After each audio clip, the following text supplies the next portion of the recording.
What up, bro? How's it going, man? I'm good, man. How are you? Sorry, I don't have a light. No Yeah. worries, man. I have to do this because I'm trying to make research sexy again. No, That's I hear you. You look great. thank you, brother. Shavo Odadjian, thank you for your time. I know Ayo. you're basically in the studio working, right? Is that true? I was in the studio. I came back home to do this. I kind of cut it early today. We're Okay. recording with North Kingsley, and we didn't go in. We'll start again next week. No worries. Yeah. I've Yeah. heard about the new project. I definitely we're gonna ask about that a little later. I know your time Cool. committed. Yeah. Shavo Odadjian, one question that I have to ask you before we get into this: is it true you're the only system member that is born in the USSR? I'm actually born in Armenia, but Yeah. USSR. Yes. Yeah, that's what it Um, was when I was. I was born in '74. We left in '79. Yeah. Can you go into the little detail maybe about what the late 80s, early 90s was in comparison to this time? Well, I was a kid, so I was Yeah. mostly about other things. I was about learning and seeing, and I was just think about it. I was 79. I was 5 years old, and I hadn't gone to school in Armenia or nothing, Hmm. 4.5. And we traveled. The borders were closed back then, Yeah. so it wasn't like we could just come to LA and be in LA and get some welfare or whatever. We full on had to go to Moscow, and then from there we went to Rome. We had to become citizens there as refugees. We went there, lived in. I remember such little things. I was 5. Yeah. And then we moved to New York. We finally came to America, lived in New York for a little while, lived in Queens, and then finally moved to North Kingsley Drive, which was in Hollywood. And that's where I grew up and I learned everything. So, yeah, it was, Armenians weren't a thing back then. And I did after my first few, like maybe a month or two in not elementary, pre-kindergarten. Yeah. I went to Armenian school. My parents sent me to Alex Pilibos. Oh, okay. And so I kind of grew up with Armenians around me. And, they always wanted me to keep my heritage, and I blessed them for that. Yeah. At the time when you're a kid and you see all your friends on the street growing up, because I was a skateboarder, I played guitar, I was doing all sorts of fun stuff. And I see all my kids, friends going to public school. So public school was like this cool thing for me. And I went to a private school. I had to wear a uniform. And I did not understand at the time how amazing that was for me to do that, because I don't think I would be here talking to you if I hadn't done that. I don't think I would have fallen in the same mind state. I don't think I would have had such a pride. You know what I mean? Maybe I would have. I'm not, but chances were that this would, because I grew up like that. And I could read it, I could write it, I could speak it. And and I teach my kids the same. They're going to Armenian school. They're learning what they have to do. They're learning how to read, write Armenian. I think it's the most important thing to have your kids. I don't care how old you are, you have kids. Yeah. It's important that you're seeing in a day like this what happens to us. You know what I mean? We're all we have. We really are all we have, ourselves. I'm the opposite. I was born here. We moved there in 2006, and then we came back in 2009. How old were you when you moved there? 10. I was 10, and then I moved back when I was 13. I didn't understand the benefit of that at the time. I was similar like you. I had long hair. I didn't really understand why moving to Armenia is important. But no, that set the foundation of, okay, this is what the culture is like. This is what it's like living amongst a bunch of us. And when I came back, I decided, I'm like, dude, this is the perfect mix. I now have an understanding of the Yerevansi, Khosak, at the same time, bringing it to the U.S. and mixing it with however I want it to. So, Shavo Odadjian, thank you for the background. I got some intricate questions for you. Bring it on. If I can answer it, I will. There you are.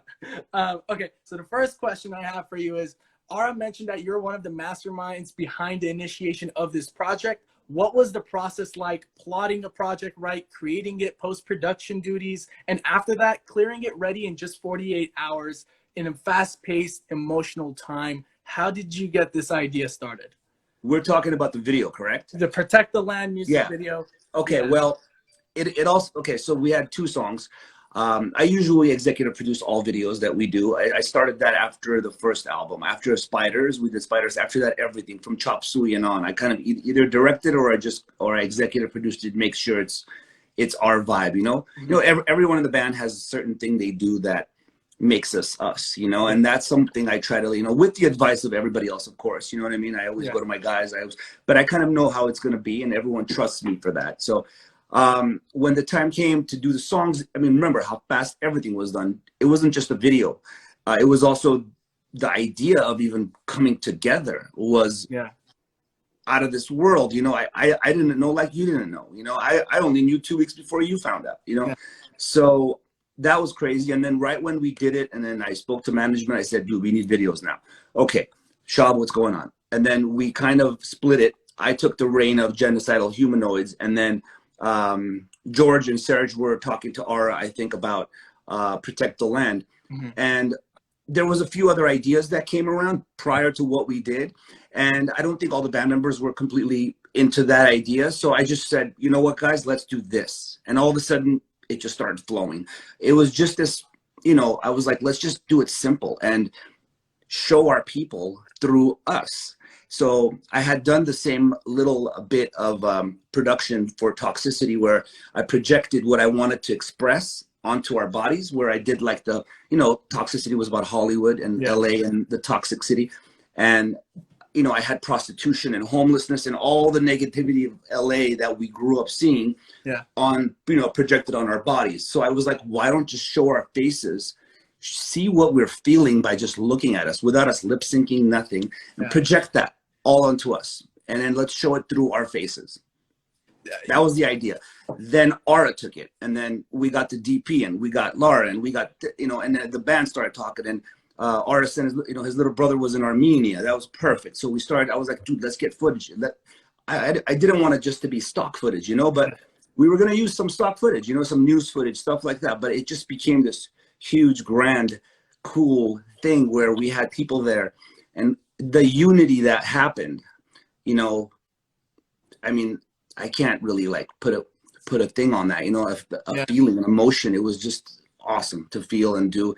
So that's how quick it happened. So that's when I became executive producer, and then, you know, Aura directed. I was there all day with everybody. It was kind of like, it was a joint project, you know, and we had such amazing people involved. I made a lot of great new friends and a lot of great new business partners, meaning artistic business, because I do a lot of videos, and I'm going to be doing a bunch of stuff for North Kingsley soon. And so I know a lot of good peeps now that really do good work, you know, that I didn't before. You know, you mentioned North Kingsley, and I lived in K-Town for a minute. Now I'm in Hollywood, and Kingsley Street, of course, that's where I grew up. That's insane. It's like you're a part of the OG Hollywood Armenian crew. You know, See, where I grew up, it's crazy. Where I grew up wasn't Little Armenia. Now it's Little Armenia. I didn't know me growing up there made it Little Armenia.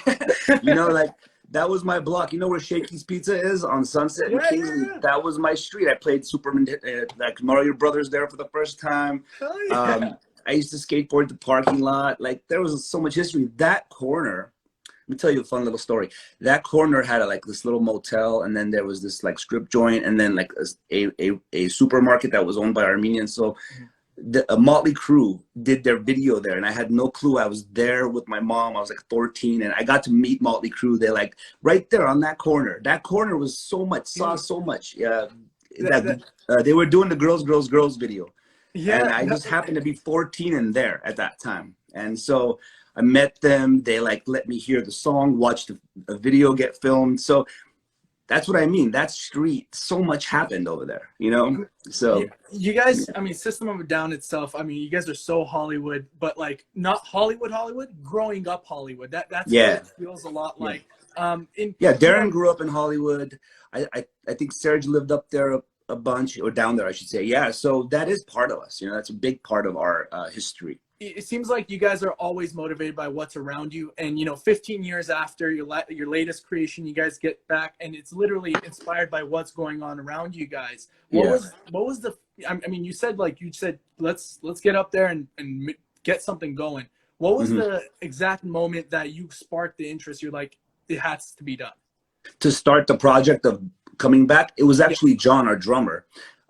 We were talking about what's going on text, so that's how it started. We had a group text with our management on there, and we were just talking. Like, I can't believe what's happening with Armenia, the war, this, and then at some point, I was even talking to wifey. I was like, dude, it'd be so huge if we just did something together, man. It would just be like the right place and the right time. And I swear, like, boom, a text came from John, like, you know, we should put everything behind and do something for our people at the moment. I'm like, fuck yeah, this is it, you know? I was like, this is it, it's happening. And then when Darren and John, Serge both responded well, because I'm like the guy in the band that's always like, we have to keep this alive forever. It doesn't matter if we haven't made a record. We're friends, you know? That's the thing. We're good. We're close. I know each one of us loves each other. We've been together way too long for us to not. I think because we're like brothers, that's the kind of thing it is. That's what it is. We're too close. I think we should be further. No, I'm kidding. I mean, but it's like, I mean, my brother, I remember when I was moving out, I was like, yo, Seem, his name is Simon. I'm like, Seem, can I be your roommate? He was like, no.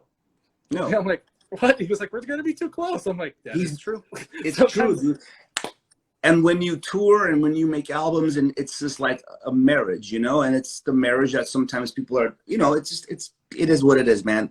Makes sense. Long story short, John let it out there. Everyone came out, showed interest. And then I was ready to get into the studio and start writing. And then Darren hit us back with, yo, I have something. I had kept it I wrote it for Scars, but it's exactly what we want to put out there. And so we heard his version, and then we're like, dude, let's get in there and do this and make it system. And that's exactly what we did. And yeah, and then so that's how it all happened. But like I said, it was like, I don't like the reason because of, you know, what's of course, right? But it is what it is. And I'm glad that we got to put it, because when we got there, when we were in the studio, everything was like, nothing ever happened. Everything was amazing, because nothing really did happen, you know? Yeah. It's mostly about just creative differences that grows in time, you know. I think there's a bigger there's a bigger picture here, is the fact that during these times you set everything aside, regardless if it's tiny or if it's large. Yeah, you set it aside and you come together and you battle it out, you know. Yes, sir. It's something we see in sports a lot, and it's something we see in in creatives a lot. So I'm happy that you mentioned that, and that you guys came out to do something bigger than just System of a Down. You guys represented our entire race, for God's sake. Yeah, it's way bigger than us, way bigger than each one of us. There's way bigger than anything we can think of. I mean, shame on us if we didn't. How's that? Yeah. You know what I mean? And I'm proud of us for being able to put whatever it was behind, because I personally didn't have nothing. I was just like, rad, let's do this, you know? And yeah, I'm glad it came out the way it did. Now the next step is we're gonna do the video for Genocidal Humanoidz. I've written out the the storyline, and I got a couple of surprises that I'm gonna be putting. So in the next couple of weeks, hopefully we'll be shooting that. And I have a new crew I used. I'm working with the guy I did the North Kingsley video with for the Die for the Pick video. I'm using Adam Mason. He's amazing English a director. He just did a film. He's actually he just did a Michael Bay movie coming out. It's actually about COVID. He was working throughout the pandemic. So what the heck? That's it's coming out pretty soon. I don't remember what it's called, but yeah, you'll see it. We'll definitely have to have another live about like specifically that, because I'm all for, like, I want to make sure people have an understanding of what projects are going on, because especially in 2020, like, some things will happen and I'm like, wow, I completely forgot about it. Like that just passes you by over 100%. Your head. And we'll definitely meet and talk about the North Kingsley project as well again. But we're dropping we'll be coming out soon, so we can have that. We're doing volume 2 in the next couple of weeks. I'd love to have a chat with you, bro. Oh yeah, Shavo John. Oh, Shavo. So now we understood that Genocidal Humanoidz is also going to have its own video footage, but I guess we'll talk about that another time. Let's focus on the protect the land part. Yes. Because this video is, I was talking to Ara about it. It's empirical. It's one of the first of its kind that I've seen that actually has frontline footage of war in there. So obviously this music video is not only spectacular in its production, but it also includes intricate details and artifacts that are well thought and look effortless. Basically, walk us through what was it like getting those footages back, because a lot of those are very tough to handle. Ara was mentioning, what was the emotions going on during that time? Oh, we cried throughout watching stuff. Like the song itself, the first 50 times I heard it, there was a point in the song that hit that thing inside that makes you want to, like, that gives you the emotion, because we're all Armenian, right? So we feel something when something is said about us, or something is seen. We see something. We'll see, like, I don't know, we'll see something like a church and it'll touch that thing, or we'll see Ararat and Masis and we'll be touched in that way. This song did that to me every time. So every time that, or I play it to some people, and then like my mom, for example, I played it for her for the first time, and she broke down, and I had to look away, like there's something in my eye. That thing, So making the video, I went to Ara's house to see the footage that his brother had shot and the way they had put it together, and yeah. Honestly, it was like, imagine seeing some stuff for the first time. Like, for example, the part right in the middle with the soldier with his leg hurt that he's putting the thing on.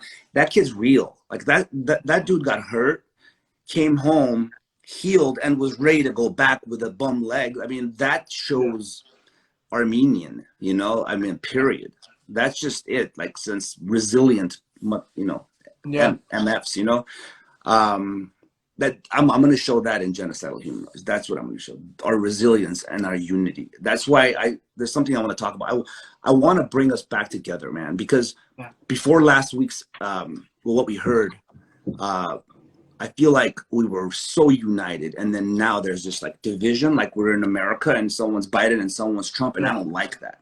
I really don't like that. So I've never seen anyone succeed divided. Okay, remember, whoever's listening to this, I've never seen anyone succeed that's divided. Okay, so you need to unite and go for the common goal of like who we are and what is up against, what we have up against. We're up against devils, okay, and the whole world.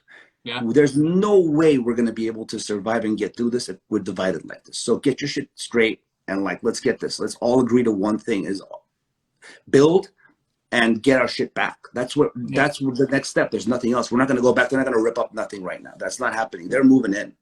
Yeah. You know what I mean? So we need to unite. So watching the video, going back, watching that footage at the time,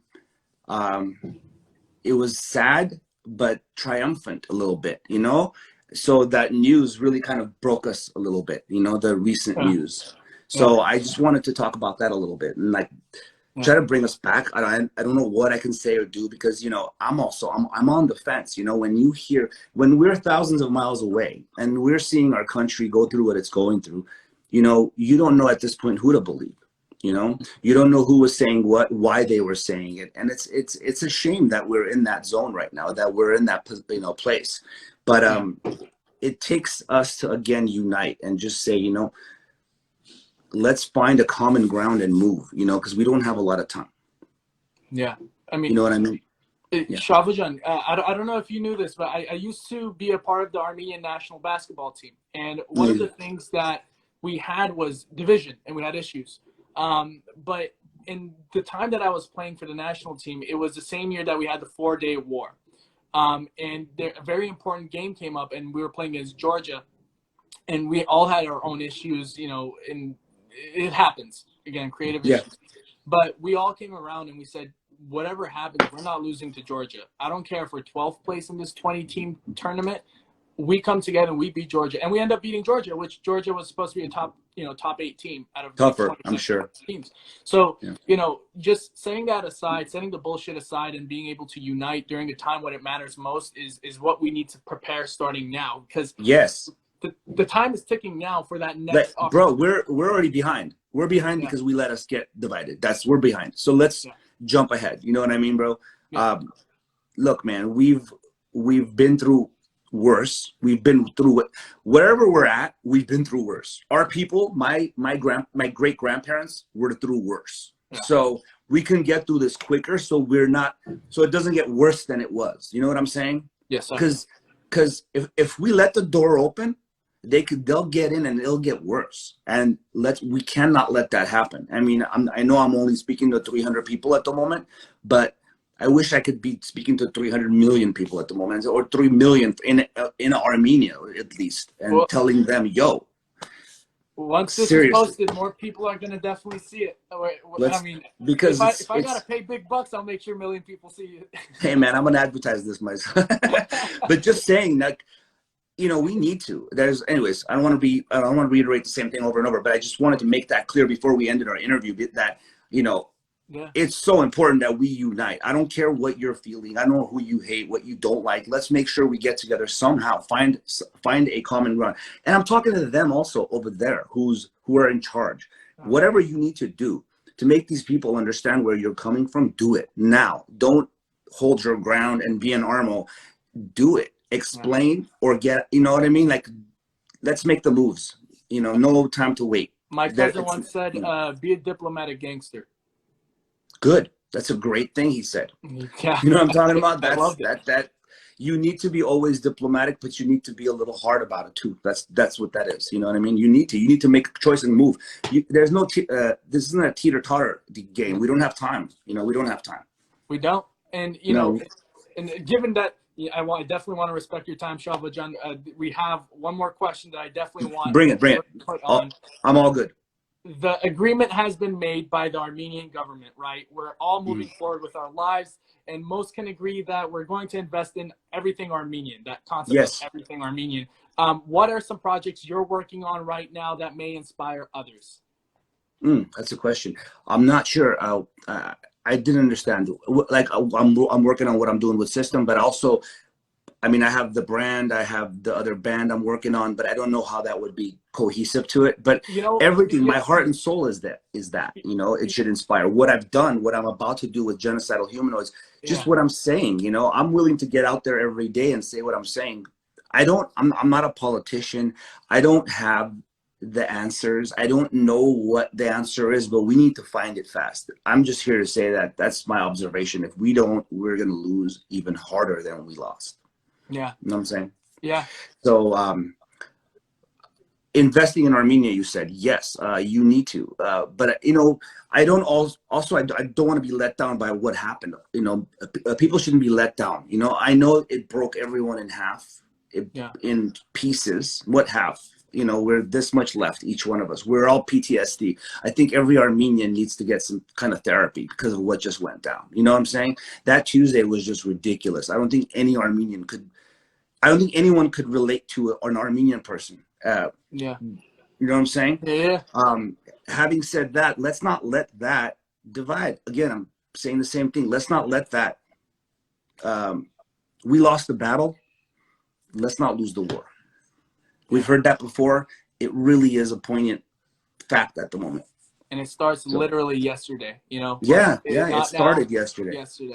And that's what I mean by, you know, when we have Armenian successful people like you that we can, you know, watch, learn from, like with North Kingsley, you know, when you guys got things going on right now, definitely we want to support it. We hear Genocidal Humanoidz, we want to support it. And that's kind of the angle I definitely wanted to reach, was that, you know, what's a project that you're working on? I understand now. Yeah, I got it. So you know, I've got three things happening. I got the 22 Red, where we have this new apparel out. I'm dropping a bandana that's going to go all to Armenian Fund, whatever we make, which is brand new. Off that, we have North Kingsley coming through. That'll be my new voice. You know what I mean? A way we can talk. We've already done a few things because, you know, our singer's non-Armenian, Ray Hawthorne, but I swear he like, you know what he was doing when the war was going on, when he found out me and Sarah going nuts about it? He was out there doing research online. He was making videos. Okay, this dude from Jersey, he was going and looking at what's trending on YouTube. He was taking that caption and he was putting a video behind it about the Armenian, what's happening, and raising awareness. So you would see like, okay, Jim Carrey as so-and-so. And then as you would click on it, it would say, do you know what's happening in Armenia? Do you know what's happening in our talk? He was sitting there making these videos, bro. He actually made a couple of little videos. One of them I posted. He's explaining to himself as a white guy to another white guy, like, here's what's going down in fucking Armenia right now. It's imagine if Hitler told Canada that now the United States is yours. Then 93 years later, Canada goes, now you got to get the fuck out. So he taught him that way. You know what I mean? And it's strong shit, man. We need to get involved like he is, you know, and open ears and eyes. You know, my DMs are packed. I can go on my whenever I'm bored, I read my DMs. That's what I do, and I respond to people. And there's people from around the world, from Turkey to Azerbaijan to Italy to Armenia, from LA, New Orleans. People going, fuck, we're with you. We stand with you. I can't believe this is happening, but thank you for opening our eyes and ears about this, because no one else is. Like Portugal, South America, all those countries in South America, people are just like, wow, thank you, because we wouldn't have known. Shame on our, you know how many times I've read shame on our country from people from other countries? I mean, I'm doing that little bit. Let's all do a little bit. Let's get it going, and stop being divided, man. That's the worst thing we can do. And to end this on a very positive note, I always say we can't be divided and we can't be the victims. No longer do we have time to be victims. That's something my Jewish roommate, he told me. It's like you don't have time to be a victim. You guys got to start now, and this starts with plans that research and intelligence. We got to push that forward, and that's what I'm trying to do with my platform. And that's you're doing good. You guys are succeeding as well. So thank you so much, Shavo Odadjian. Thank you, brother. Thank you so much, and thank you for doing this, man. This is important for all of us to hear and to watch and to get inspired by. So this should be inspiring people. Thank you, Shavo Odadjian. I appreciate you. My pleasure. And I hope your family's doing well too. You too, brother. Be well. Until next time. We'll talk. You too. Bye. All right.